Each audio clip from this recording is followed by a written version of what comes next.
Satu benda yang memang kalau aku suka sekali dalam filem ni adalah musical dia.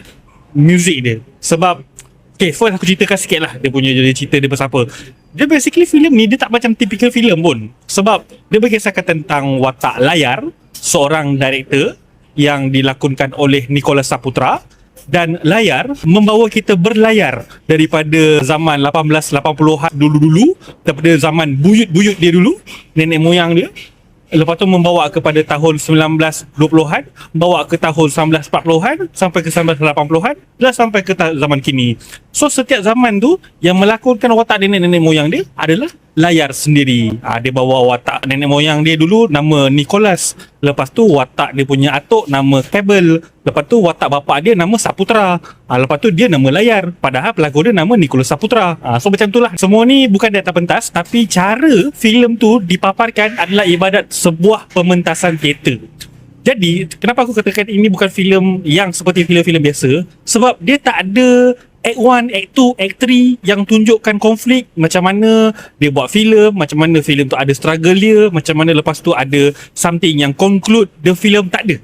Dia just tunjuk saja daripada awal sejarah filem sampai ke hujung, fragment-fragment setiap sejarah tu, dan setiap sejarah tu akan ada dia punya cerita dan ada dia punya muzik-muzik yang tersendiri mengikut zaman tu.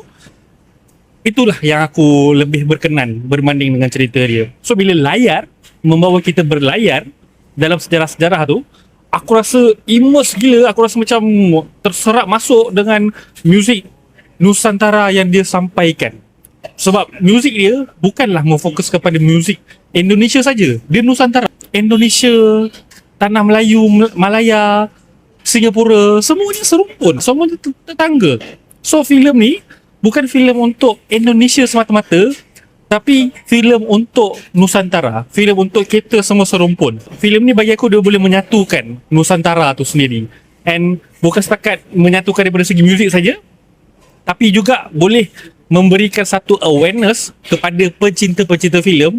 Sebab filem ni ibarat macam sebuah surat cinta lah kepada pencinta-pencinta filem, supaya boleh melihat macam mana perfilman Nusantara tu bergerak daripada awal zaman penjajahan Belanda, negara-negara Eropah, sampai ke negara Jepun, sampailah ke negara sendiri yang imagine negara sendiri yang dah memerintah pun masih kena jajah juga. Sebab apa? Sebab wujudnya badan-badan seperti LPF yang cut the film.